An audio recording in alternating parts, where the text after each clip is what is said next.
है इसमें मूल बिंदु। तो ध्यान रखना मूल बिंदु किसे कहते हैं, इसकी परिभाषा आपको लिखना है। और जो मूल बिंदु होता है दोस्तों उसे अपन उसका जो निर्देशांक होता है वो होता है 0 0। और वैसे तो अपन इसको ओ बिंदु से बताते हैं।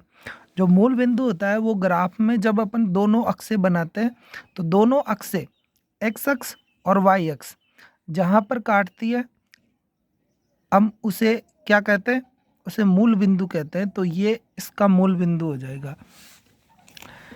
इसके बाद आप सबको बताते हैं पांचवा प्रश्न। पांचवें प्रश्न में दोस्तों दे रखा है 3 और 4 के बीच 6 परिमेय संख्या। कितनी परिमेय संख्या है? 6। तो यहाँ पे अपन को 6 परिमेय संख्या इसकी बतानी है।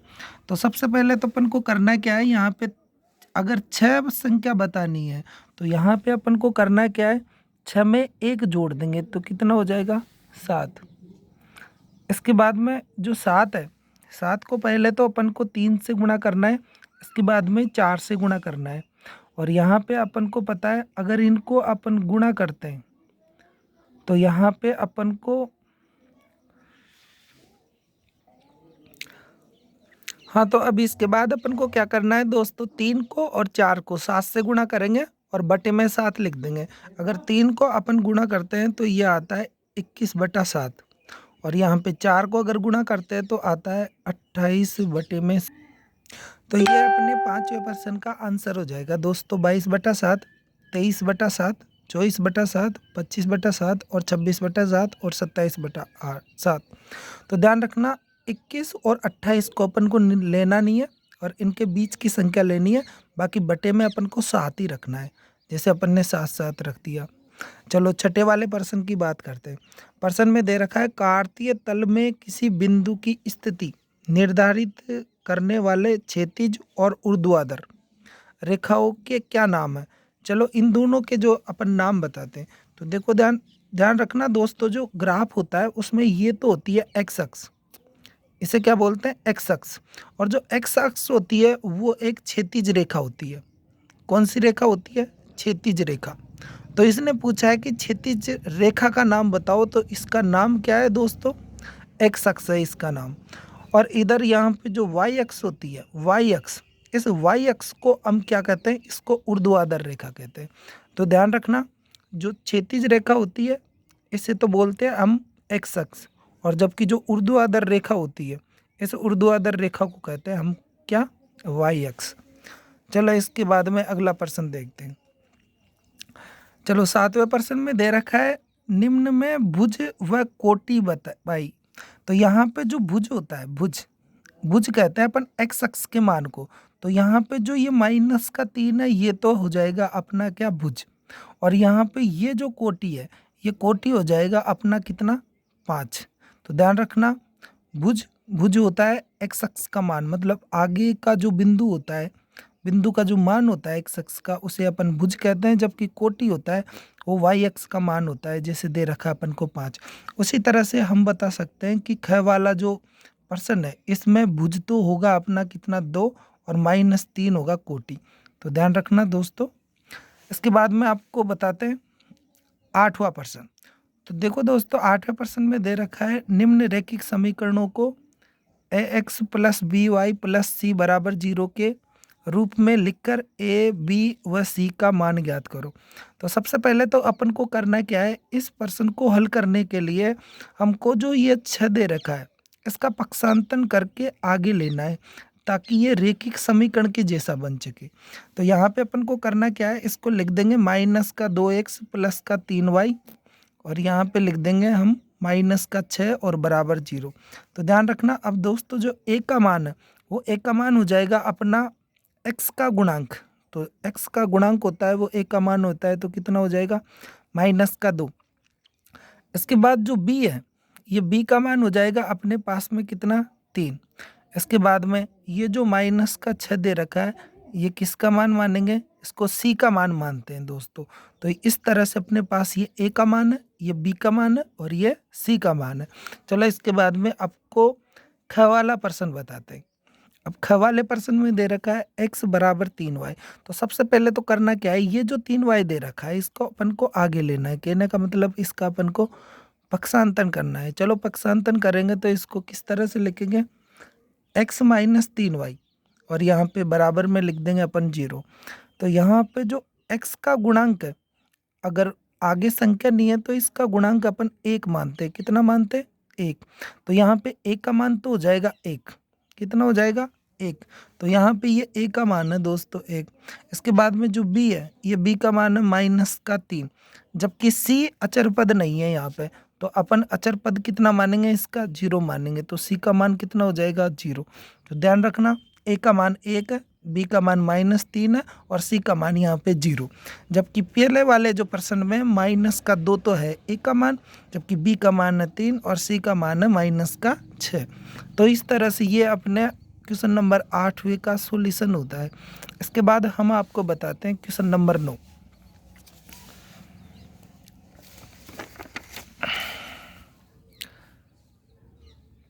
चलो देखो दोस्तों, यह है हमारा क्वेश्चन नंबर 9। इसमें दे रखा है त्रिभुज का क्षेत्रफल ज्ञात करने के लिए निम्न के सूत्र लिखिए। तो जो समकोण त्रिभुज का जो क्षेत्रफल होता है वो होता है दोस्तों 1/2 इंटू आधार और इंटू ऊंचाई। कहने का मतलब 1/2 गुणा का चिन्ह, फिर आधार इंटू गुणा का चिन्ह इंटू ऊंचाई। तो यहाँ पे हो जाएगा अपने पास में, ये तो किसका सूत्र है, ये तो है हमारे पास में समकोण त्रिभुज का क्षेत्रफल ज्ञात करने का। और ध्यान रखना दोस्तों, जो समकोण त्रिभुज होता है वो समकोण त्रिभुज इस तरह से रहता है, क्योंकि समकोण त्रिभुज उस त्रिभुज को कहते हैं जिसका एक कोण क्या हो, 90 डिग्री। चलो दूसरा हीरोन का सूत्र बताते हैं। तो हीरोन का जो सूत्र होता है उसमें सबसे पहले तो हम लगाते हैं अंडर रूट, इसके बाद में एस लिखते हैं। ये एस क्या होता है, अर्ध परिमाप। क्या होता है दोस्तों, अर्ध परिमाप। इसके बाद में एस माइनस ए, यहाँ पे ए क्या होता है, ये त्रिभुज की पहली भुजा रहती है। और यहाँ पे एस माइनस बी और एस माइनस के सी। तो इस तरह से ये हीरोन का सूत्र होता है जिसके द्वारा हम क्या ज्ञात करते हैं, त्रिभुज का क्षेत्रफल ज्ञात किया जाता है इसके द्वारा। तो ध्यान रखना दोस्तों, जो एस होता है वो एस क्या होता है, अर्ध परिमाप। क्या होता है, अर्ध परिमाप। जबकि जो परिमाप होता है, परिमाप, ये परिमाप क्या होता है, तीनों भुजाओं का योग। तो ए प्लस बी प्लस सी। जबकि ए क्या होता है, यहाँ पे पहली भुजा, बी होता है क्या, दूसरी भुजा, और सी होती है तीसरी भुजा। तो दोनों का जब, तीनों का जब योग करेंगे उसके बाद आधा करने के बाद अर्ध परिमाप आएगा, क्योंकि एस क्या होता है, अर्ध परिमाप। अब ये हीरोन के सूत्र से परिमाप अर्ध परिमाप कैसे आता है, ये हम आपको अगले 10वें प्रश्न में बताते हैं। 10वें प्रश्न में दे रखा है एक त्रिभुज की भुजाएं क्रमशः 6 सेमी है, 7 सेमी है और 11 सेमी हो तो त्रिभुज का अर्ध परिमाप। तो सबसे पहले तो अपन को ज्ञात क्या करना पड़ेगा, परिमाप। अब जब परिमाप क्या होता है, तीनों भुजाओं का योग, तो इनको जोड़ देंगे 6 + 7 और प्लस में 11। तो इस तरह से अपने पास इनका जो टोटल मान आएगा वो जोड़ने पर कितना आएगा दोस्तों, यहाँ पे अपने पास में आएगा तो 24 आ जाएगा अपने पास में। तो यहाँ पे 24 ये हो गया इसका परिमाप। जबकि अर्ध परिमाप क्या होता है दोस्तों, आधा। तो 24 का आधा कितना हो जाएगा, 12। तो यहाँ पे ये अर्ध परिमाप का आंसर कितना आएगा, 12 आएगा। तो इस तरह से ये 10वां प्रश्न होता है जो 2 नंबर का है दोस्तों। चलो इसके बाद बताते हैं आपको आंकड़े। तो ध्यान रखना दोस्तों, ये जो प्रश्न आया है ये सांख्यिकी वाली प्रश्नावली में से आया है। जो सांख्यिकी वाली प्रश्नावली है 14.1 उसमें दे रखा है। और ध्यान रखना, ये जो आंकड़े होते हैं ये कितने प्रकार के होते हैं, तो 2 प्रकार के होते हैं। तो ये भी अपने 14.1 का प्रश्न है। तो यहाँ पे प्रश्न अच्छे से पढ़ ले। इसके बाद में आपको बताते हैं परिसर। चलो परिसर क्या होता है, तो परिसर ज्ञात करने के लिए जो सबसे बड़ी संख्या होती है उसमें से सबसे छोटी संख्या घटाई जाती है। तो सबसे बड़ी संख्या है 7 और सबसे छोटी संख्या है दोस्तों 0। तो यहाँ पे जो इसका परिसर आएगा वो परिसर आ जाएगा अपने पास में कितना, 7। चलो अब आपको दिखाते हैं, दिखाइए कि संख्या रेखा पर √5 को किस प्रकार निरूपित किया जाता है। तो ये 3 नंबर का है। सबसे पहले तो अपन को संख्या रेखा बनानी है इस तरह से। सबसे बीच में क्या होता है, 0। इसके बाद में क्या होता है, 1। इसके बाद में होता है 2। तो यहाँ पे 1 2 इस तरह से यहाँ पे अपन को क्या संख्या लिख लेनी है। इसके बाद यहाँ पे जो √5 होता है ये 2 से थोड़ा ज़्यादा मान होता है। कहने का मतलब यहाँ पे संख्या रेखा यहाँ पे आएगी, ये 2 से थोड़ा आगे। कहने का मतलब ये √5 आ जाएगा अपने पास में, क्योंकि लगभग अगर देखा जाए तो अंडर रूट 5 का मान 2 से ज़्यादा होता है थोड़ा सा। चलो अगला क्वेश्चन नंबर है 14वां क्वेश्चन। इसमें दे रखा है हमको निम्न के हरों का परिमेयकरण करो। तो यहाँ पे 1/√5 प्लस अंडर रूट 2। तो हरों के परिकरण में अपन क्या करते हैं दोस्तों, जब भी हरों का परिमेयकरण अपन करते हैं तो सबसे पहले तो जो नीचे की संख्या होती है उसका थोड़ा ध्यान रखना। उसमें जो चिन्ह होता है वो चिन्ह बदल देते हैं और उस चिन्ह बदल कर उसी संख्या से हम अंश को और हर को दोनों को गुणा कर देते हैं। चलो गुणा कैसे करते हैं वो बताते हैं आपको। तो यहाँ पे इस तरह से गुणा करेंगे तो इसका चिन्ह बदल देना, प्लस दिख रहा है तो क्या कर देंगे, इसको माइनस कर देंगे। तो ये हो जाएगा under root 5 minus under root 2 और under root 5 minus under root 2।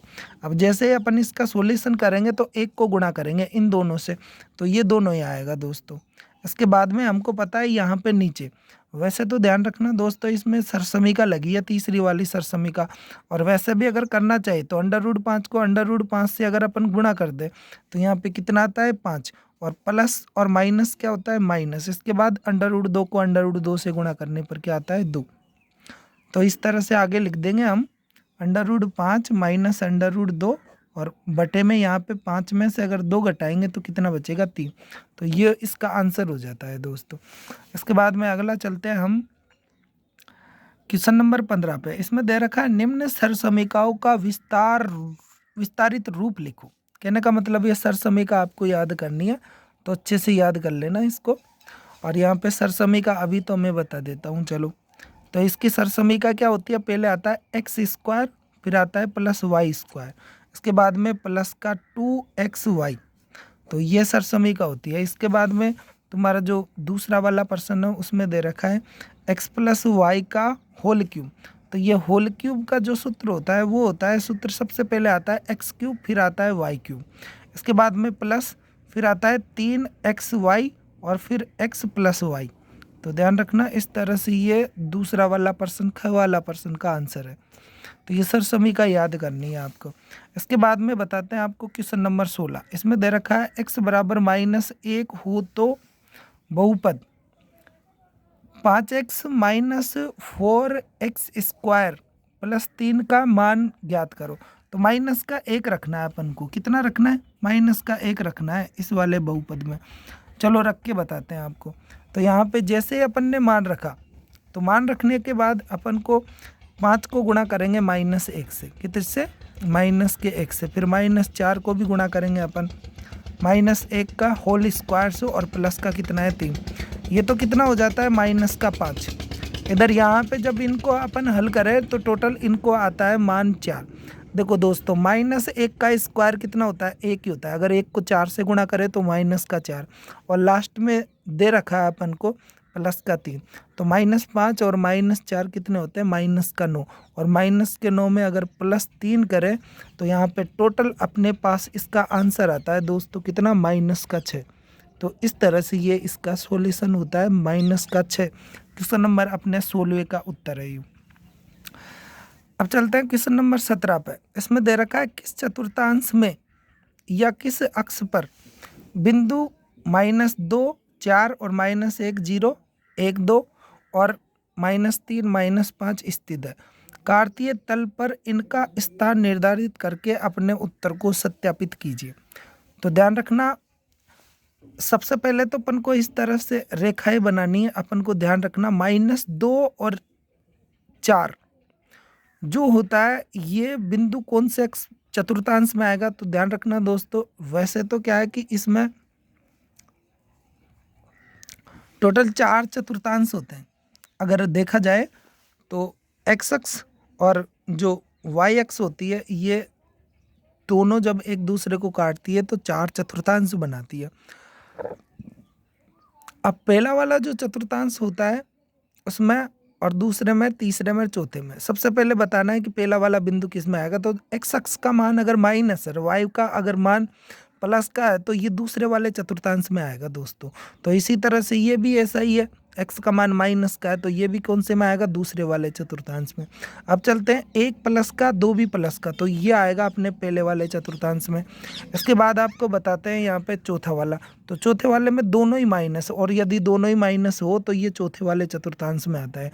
तो इस तरह से इनका सत्यापित हो जाएगा दोस्तों, जो ग्राफ पर भी अपन बना सकते हैं इसका सॉल्यूशन।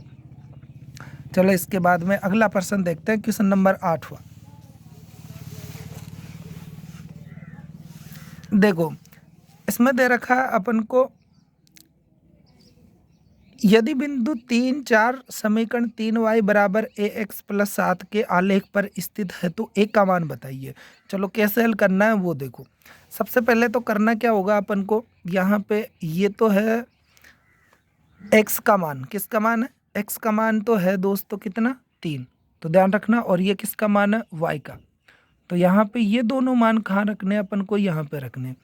जैसे अपन यहाँ पे इसको रखते हैं तो रखने पर क्या आता है, 3 को तो गुणा करेंगे अपन किससे, y, तो यहाँ पे 4 से, और यहाँ पे a को गुणा कर देंगे हम किससे, 3 से, और प्लस का कितना 7, ये तो हो जाता है 12, और 7 का कर देंगे अपन क्या, पक्षांतर, तो माइनस का 7, ये हो जाएगा कितना 3 है। इधर यहाँ पे 12 में से अगर अपन 7 घटाते हैं तो कितना आता है 5, और इसमें भाग देंगे अपन किसका, 3 का, तो ये आ जाएगा अपने पास 5/3। कितना आंसर, 5/3। तो इसका ध्यान रखना। ये 19वां प्रश्न दे रखा है, इसमें अपन को सिद्ध करना है कि सरल रेखा AOB एक सरल रेखा। तो ध्यान रखना दोस्तों, जो एक बिंदु होता है, एक बिंदु के चारों तरफ के कोणों का योग कितना होता है, 360 डिग्री होता है। तो ध्यान रखना, एक बिंदु के चारों तरफ के कोणों का योग कितना होता है, 360 डिग्री। इसने कहा कि इस तरफ x प्लस वाई का मान w प्लस जेड के अगर बराबर है तो इस तरह से अपन बता सकते हैं कि एक तरफ के कोणों का योग कितना हो जाएगा, 180 डिग्री। अगर 180 डिग्री है तो यहाँ पे AOB क्या माना जाएगा, एक सरल रेखा, क्योंकि सरल रेखा जो कोण बनाती है वो सरल कोण बनाती है 180 डिग्री का। चलो अगले प्रश्न की बात करते हैं, क्वेश्चन नंबर है 20वां। तो 10 सेमी भुजा वाले समबाहु त्रिभुज का क्षेत्रफल क्या होता है। तो सबसे पहले तो हमको पता होना चाहिए कि समबाहु त्रिभुज किसे कहते हैं। तो ऐसा त्रिभुज जिसकी तीनों भुजाएं समान हो। तो यहाँ पे अगर 10 सेमी अगर भुजा दे रखी है तो अपन एक त्रिभुज भी अगर बनाए तो यहाँ पे इसकी तीनों भुजाएं बराबर हो जाएगी दोस्तों। कितनी हो जाएगी, बराबर। तो यहाँ पे इस तरह से इसके बाद में यहाँ पे समबाहु त्रिभुज का क्षेत्रफल लगा के अपन इसका सॉल्यूशन कर सकते हैं, और अगर चाहे तो इसको हीरो के सूत्र से भी अपन हल कर सकते हैं, उससे भी क्या त्रिभुज का क्षेत्रफल आ जाएगा। इसके बाद 21वां प्रश्न देखो दोस्तों।